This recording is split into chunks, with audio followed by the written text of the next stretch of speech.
ಐಪಿಎಲ್ನಲ್ಲಿ royal Challengers Bengaluru ತಂಡಕ್ಕೆ ತಮ್ಮ ಮೊದಲ ಟ್ರೋಫಿಯನ್ನು ಗೆಲ್ಲೋಕೆ 17 ವರ್ಷಗಳೇ ಬೇಕಾಯಿತು. 18ನೇ ಸೀಸನ್ನಲ್ಲಿ ತಮ್ಮ ಚೊಚ್ಚಲ ಟ್ರೋಫಿಯನ್ನು ಎತ್ತಿ ಹಿಡಿದಿದ್ರು. ಆದರೆ 2ನೇ ಟ್ರೋಫಿಯನ್ನು ಗೆಲ್ಲೋಕೆ 1 ವರ್ಷ ಕೂಡ ಬೇಕಾಗಲಿಲ್ಲ. 1 ವರ್ಷದ ಒಳಗೆ 2ನೇ ಟ್ರೋಫಿಯನ್ನು ಗೆದ್ದು ಬೀಗಿದ್ದಾರೆ. ನರೇಂದ್ರ ಮೋದಿ ಸ್ಟೇಡಿಯಂನಲ್ಲಿ ಚಾಂಪಿಯನ್ ಪಟ್ಟಕ್ಕೇರೋ ಮೂಲಕ ಇತಿಹಾಸವನ್ನು ಸೃಷ್ಟಿಸಿದ್ದಾರೆ. ಗುಜರಾತ್ ಟೈಟಾನ್ಸ್ ವಿರುದ್ಧ ಕಂಪ್ಲೀಟ್ ಆಗಿ ಡಾಮಿನೇಷನ್ ಮಾಡಿದಂಥ ಬೆಂಗಳೂರು ತಂಡ ಗುಜರಾತ್ ತಂಡವನ್ನು ಸೋಲಿಸಿ ಈಗ back to back title winner ಆಗಿ ಮಿಂಚಿದೆ. ಸೊ ಹೇಗಿತ್ತು ಈ ಬ್ಯಾಟಲ್ ಅನ್ನೋದನ್ನು ಹೇಳ್ತೇನೆ, ದಯವಿಟ್ಟು ಸುದ್ದಿಯಾನವನ್ನು ಸಬ್ಸ್ಕ್ರೈಬ್ ಮಾಡಿಕೊಳ್ಳಿ. IPLನಲ್ಲಿ 2ನೇ ಟ್ರೋಫಿಯ ಟಾರ್ಗೆಟ್ನೊಂದಿಗೆ ಗುಜರಾತ್ ಹಾಗೆ ರಾಯಲ್ ಚಾಲೆಂಜರ್ಸ್ ಬೆಂಗಳೂರು ತಂಡಗಳು ಮುಖಾಮುಖಿಯಾಗಿದ್ವು. ಪಂದ್ಯಕ್ಕೂ ಮುನ್ನ ಟಾಸ್ ಗೆದ್ದಂಥ ಬೆಂಗಳೂರು ನಾಯಕ ರಜತ್ ಪಾಟಿದಾರ್ ನಾವು ಬೌಲಿಂಗನ್ನು ಮಾಡ್ತೀವಿ ಅಂತೇಳಿ ಚೂಸ್ ಮಾಡ್ಕೊಳ್ತಾರೆ. ಅಲ್ಲಿಂದಲೇ ಶುರುವಾಗುತ್ತೆ ಬೆಂಗಳೂರು ತಂಡದ ಹವಾ. ಸೊ ಯಾಕಂತಂದರೆ ಅಲ್ಲಿ ಬೌಲಿಂಗ್ಗೆ ಬಂದಂಥ ಬೆಂಗಳೂರು ಬೌಲರ್ಗಳು GT ಬ್ಯಾಟರ್ಗಳನ್ನು ಅಕ್ಷರಶಃ ಪೆವಿಲಿಯನ್ ಪರೇಡ್ ನಡೆಸುವಂತೆ ಮಾಡ್ತಾರೆ. ಹೇಳಿ ಕೇಳಿ ಗುಜರಾತ್ ತಂಡದ ಬ್ಯಾಟಿಂಗ್ ಬ್ರಹ್ಮಾಸ್ತ್ರವೇ ಟಾಪ್ 3 ಬ್ಯಾಟರ್ಗಳು ಸಾಯಿ ಸುದರ್ಶನ್, ಶುಭ್ಮನ್ ಗಿಲ್ ಹಾಗೆ ಜೋಸ್ ಬಟ್ಲರ್.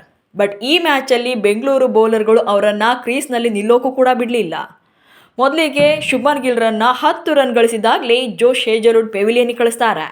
ಆನಂತರ ಸಾಯಿ ಸುದರ್ಶನ್ ಹಾಗೆ ಅಲ್ಲಿಂದ ಶುರುವಾದಂಥ ಪರ್ವ ಬೆಂಗಳೂರು ತಂಡದ ಬೌಲರ್ಗಳ ಅಬ್ಬರದ ಮುಂದೆ ಯಾರು ಕೂಡ ಕ್ರೀಸ್ ಕಚ್ಚಿ ನಿಲ್ಲೋಕೆ ಆಗಲಿಲ್ಲ.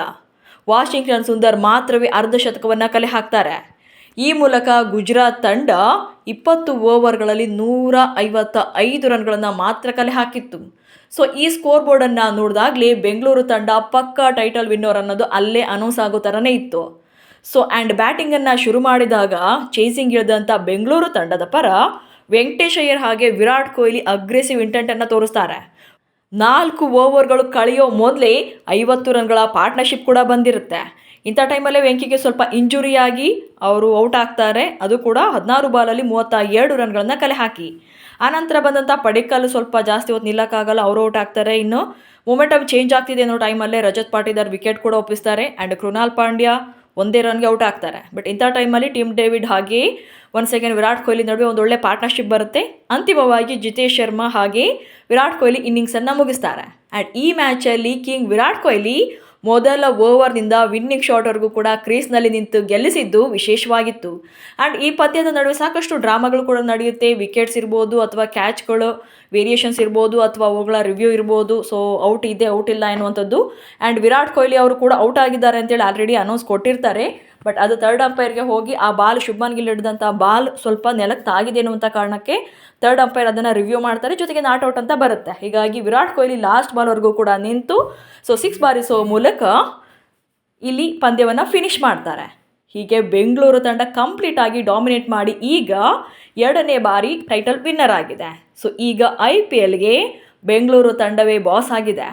ಬೆಂಗಳೂರು ತಂಡದ ಆರ್ಭಟಕ್ಕೆ ಜೊತೆಗೆ ವಿರಾಟ್ ಕೊಹ್ಲಿ ಅವರ ಗರ್ಜನೆಗೆ GT ಆಟಗಾರರು ಅಕ್ಷರಶಃ ಬಿಲ ಸೇರಿದರು. ಸೊ ಮೊದಲೆಲ್ಲ ಬೆಂಗಳೂರು ತಂಡವನ್ನು ತುಂಬ ಜನ ಟೀಸ್ ಮಾಡ್ತಾ ಇದ್ರು. ಬಟ್ ಈಗ ಬ್ಯಾಕ್ ಟು ಬ್ಯಾಕ್ ಟ್ರೋಫಿಯನ್ನು ಗೆಲ್ಲೋ ಮೂಲಕ ಎಲ್ಲರ ಬಾಯಿ ಮುಚ್ಚಿಸಿದ್ದಾರೆ. ಸೊ IPLನಲ್ಲಿ ನಾವು ಎಷ್ಟು ಡೇಂಜರಸ್ ಅನ್ನೋದನ್ನು ತೋರಿಸ್ಕೊಟ್ಟಿದ್ದಾರೆ. ಇನ್ನು ಬೆಂಗಳೂರು ತಂಡ ಗೆದ್ಮೇಲೆ ಕೇಳಬೇಕಾ?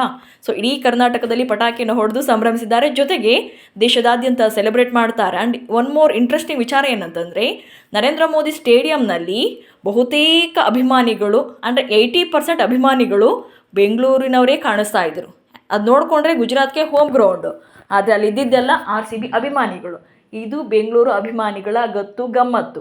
ಎಲ್ಲೇ ಇದ್ದರೂ ನಾವು ಸಪೋರ್ಟ್ ಮಾಡ್ತೀವಿ ಅಂತೇಳಿ ತೋರಿಸ್ತಾರೆ. ಅದೇ ಕಾರಣಕ್ಕೆ ಆಟಗಾರರು ಕೂಡ ಅಷ್ಟೇ ರೆಸ್ಪೆಕ್ಟನ್ನು ಕೊಟ್ಟು ಈಗ ಗೆದ್ದು ಬೇಗಿದ್ದಾರೆ. ಸೊ ನೀವು ಕೂಡ ಬೆಸ್ಟ್ ವಿಶಸ್ಸನ್ನು ತಿಳಿಸಿಬಿಡಿ ಬೆಂಗಳೂರು ತಂಡದ ವಿಜಯಕ್ಕೆ. ನಮಸ್ಕಾರ.